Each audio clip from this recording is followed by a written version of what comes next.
नमस्कार दोस्तों, आज की इस वीडियो में हम बात करने वाले हैं फ्लोरेसेंस के बारे में। इससे पहले की वीडियो में हमने जब बात करी जेवलॉन्स्की डायग्राम की, तो उसमें हमने बात करी कि जेवलॉन्स्की डायग्राम जो है डिफरेंट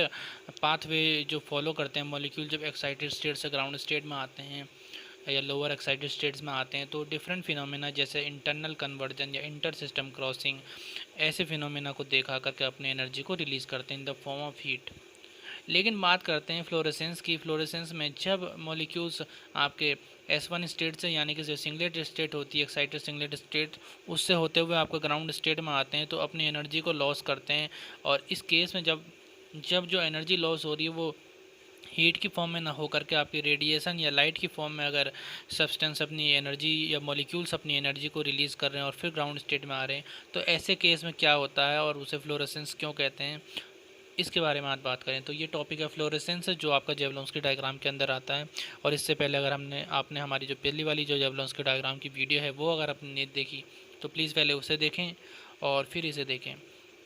तो चलिए शुरू करते हैं। देखिए यहाँ पर लिखा हुआ फ्लोरेसेंस में the life time of S1 state is 10⁻⁹ to 10⁻⁻15 second. देखिए जो S1 स्टेट होती है या फर्स्ट सिंगलेट स्टेट होती है, वहाँ पर बहुत सारे वाइब्रेशनल लेवल्स भी होते हैं, V0 V1 V2। उसके हिसाब से उसके अकॉर्डिंग जो वाइब्रेशनल लेवल्स होते हैं उनके अकॉर्डिंग S1 में जो टाइम का जो लाइफ टाइम है वो 10⁻⁹ से 10⁻⁻15 सेकेंड की रेंज है। ठीक है, तो a molecule in S1 state can drop to some low vibrational levels to S0, V2, V3, V4, but not V0 state all at once by giving off energy in the form of light। कहने का मतलब ये है, जब molecule excited state में जाते हैं आपके ग्राउंड स्टेट S0 से singlet state, ground singlet state S0 से एक्साइटेड सिंगलेट स्टेट में जाते हैं, फर्स्ट एक्साइटेड सिंगलेट स्टेट में जाते हैं, S1 में जाते हैं, तो उसके बाद वहाँ जो लाइफ टाइम होता है, उसका जो भी लाइफ टाइम है, उस लाइफ टाइम को पूरा करके अपने लोअर एनर्जी लेवल में ये मॉलिक्यूल्स क्या करते हैं, ड्रॉप करने लगते हैं एनर्जी को रिलीज़ करते हुए। और जो एनर्जी रिलीज़ होगी वो लाइट की फॉर्म में रिलीज़ होगी, और जो वाइब्रेशनल लेवल होंगे S0 उनमें ये ड्रॉप होगा, यानी कि वो जो हायर स्टेट में जो मॉलिक्यूल्स हैं वो आपकी एनर्जी लॉस करेंगे लाइट की फॉर्म में, और आपके V2, V3, V4 या V1 vibrational level of S0 ground state के जो इन डिफरेंट वाइब्रेशनल लेवल हैं उनमें आएंगे। ठीक है, अपनी एनर्जी को लाइट की फॉर्म में लॉस करते हुए। तो क्योंकि वो लाइट की फॉर्म में लॉस हो रहा है, और ये जो प्रोसेस यहाँ जो टाइम पीरियड है वो विद इन 10⁻⁹ सेकेंड ये प्रोसेस हो जा रही है, क्योंकि यहाँ पर लाइफ टाइम जो है वो 10⁻⁹ से 10⁻⁻16 सेकेंड के बीच में है। तो 10⁻⁹ सेकेंड में ये प्रोसेस कंप्लीट हो जा रही है, और इसे इसको फ्लोरेसेंस कहते हैं। कहने का मतलब है फ्लोरेसेंस की जो घटना है उसमें क्या हो रहा है, S1 से S0 में मॉलिक्यूल्स आ रहे हैं, और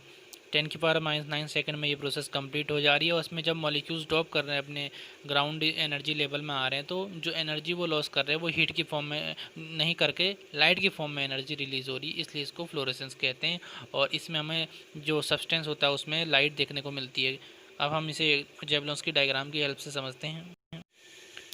तो दोस्तों ये रहा आपके सामने जेवलॉन्स्की डायग्राम फ्लोरेसेंस के लिए। देखिए हम बात कर रहे थे फ्लोरेसेंस में कि ये ग्राउंड स्टेट है singlet, ground singlet state S0 है, और ये ग्राउंड सिंगलेट स्टेट S0 में आपके क्या हैं, डिफरेंट वाइब्रेशनल लेवल्स हैं। ये V0, V1, V2, V3 और V4, ये आपके डिफरेंट वाइब्रेशनल लेवल्स हैं S0 ground state, ground singlet state में। ठीक है, और यहाँ आप देख पा रहे होंगे, यहाँ पर जो है थोड़े से गैप के बाद ये सिंगलेट एक्साइटेड स्टेट है, फर्स्ट सिंगलेट एक्साइटेड स्टेट है, जिसके भी आपके पास different vibrational level V0, V1, V2, V3, V4, इस तरीके से आपके डिफरेंट वाइब्रेशनल लेवल्स हैं S1 के भी। तो ये S0 हो गई ग्राउंड स्टेट आपकी, ग्राउंड सिंगलेट स्टेट, और ये S1 हो गई एक्साइटेड सिंगलेट स्टेट, और ये V1, V2 आपके सिंगलेट स्टेट्स के वाइब्रेशनल लेवल्स जो ग्राउंड स्टेट में, और ये फर्स्ट एक्साइटेड सिंगलेट स्टेट के वाइब्रेशनल लेवल्स। तो होता क्या है, जैसे ही हम ये मॉलिक्यूल्स यहाँ पर मान लीजिए ग्राउंड स्टेट में रहते हैं, तो ग्राउंड स्टेट में S0, V0 में ग्राउंड मॉलिक्यूल्स हैं, और जैसे ही इस पर कोई रेडिएशन हमने छोड़ा, एच न्यू रेडिएशन किसी वेवलेंथ का हमने छोड़ा, जिसकी एनर्जी E=H होगी, और एच न्यू यानी कि क्वांटम की एनर्जी होगी, तो क्वांटम को जैसे ही मॉलिक्यूल एब्जॉर्ब करेंगे, तो उस एब्जॉर्ब करने के उस रेडिएशन को, उस क्वांटम को, उस फोटोन को एब्जॉर्ब करने के बाद मॉलिक्यूल्स ग्राउंड स्टेट से एक्साइटेड स्टेट में जाएंगे, और एनर्जी के अकॉर्डिंग वो अपने S1 के V0 स्टेट्स में भी जा सकते हैं, V0 वाइब्रेशन लेवल में, फर्स्ट सिंगलेट एक्साइटेड स्टेट के V1 लेवल में भी जा सकते हैं, और सिंगलेट मतलब S0 से S1 में भी जा सकते हैं, वो S2 में भी जा सकते हैं, S3 में भी जा सकते हैं, लेकिन फिलहाल हम खाली बात कर रहे हैं कि S0 से वो S1 में जाएंगे और S1 के भी different vibration level V0, V1, V2, V3, V4 किसी में भी वो मॉलिक्यूल जा सकते हैं ग्राउंड स्टेट से क्वांटम फोटोन या क्वांटम को एब्जॉर्ब करने के बाद, जैसे ही हमने इस पर रेडिएशन डाला सब्सटेंस पर, मॉलिक्यूल पर, ठीक है। तो एब्जॉर्ब करना E is equal to h nu, quantum photon absorb करने के बाद molecule singlet state ground state से एक्साइटेड फर्स्ट एक्साइटेड स्टेट में चले गए। तो होगा क्या, यहाँ से देखिए अब V4, V3, V2, V1 में मॉलिक्यूल्स आ गए। तो इसके बाद जब ये मॉलिक्यूल्स यहाँ पर अपना लाइफ टाइम जो 10⁻⁹ से 10⁻⁻15 सेकंड का जो यहाँ पर टाइम पीरियड होता है इन डिफरेंट वाइब्रेशनल लेवल्स में फर्स्ट सिंगलेट एक्साइटेड स्टेट के, तो इन वाइब्रेशनल स्टेट्स में अपना टाइम जो है लाइफ टाइम कंप्लीट करने के बाद ये मॉलिक्यूल्स एनर्जी को रिलीज़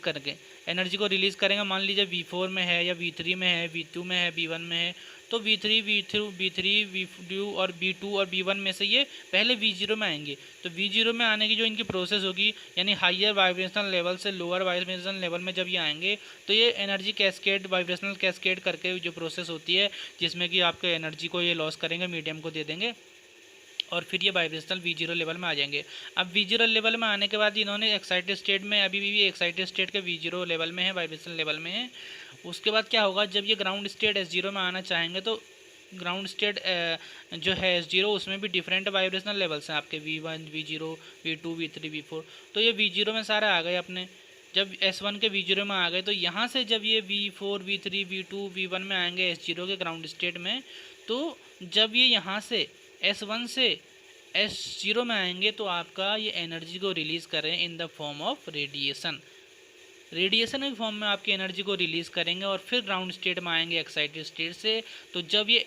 रेडिएशन की फॉर्म में आपकी एनर्जी को रिलीज़ करेंगे, यानी कि HNU की फॉर्म में ही आपका जो रेडिएशन है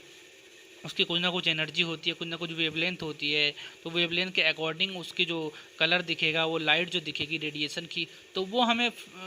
दिखने को मिलेगा फ्लोरेसेंस में। यानी कि जैसे ये मॉलिक्यूल्स अपने हायर एक्साइटेड स्टेट से ग्राउंड स्टेट में आएंगे तो ये एनर्जी को रिलीज़ करेंगे in the form of radiation, और हमें एक डिफरेंट जो एनर्जी की रेडिएशन इन पर छोड़ी गई है उससे डिफरेंट कलर की लाइट जो है हमको देखने को मिलेगी।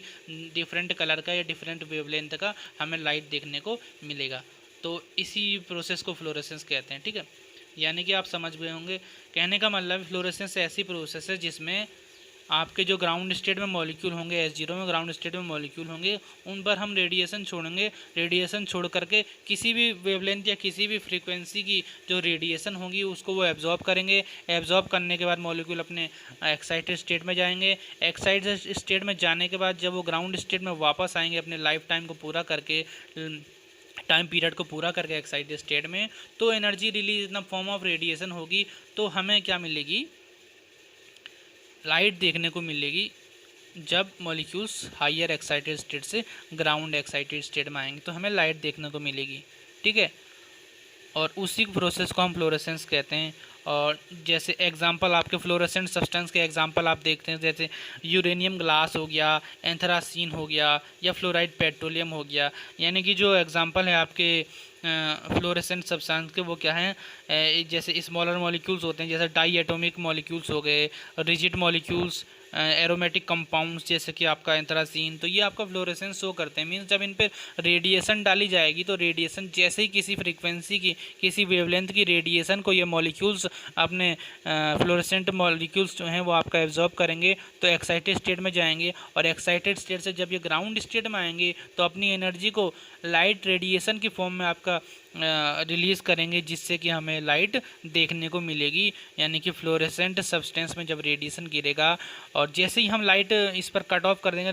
रेडिएशन की सप्लाई जो है, रेडिएशन की सप्लाई अगर हम बंद कर देंगे फ्लोरेसेंट सब्सटेंस पर, तो उसी टाइम सेम जैसे ही हमने कट ऑफ करी लाइट की सप्लाई फ्लोरेसेंट सब्सटेंस को, तो उसके बाद जो हमें अपेयर जो हमें शो होनी थी, यानी कि जो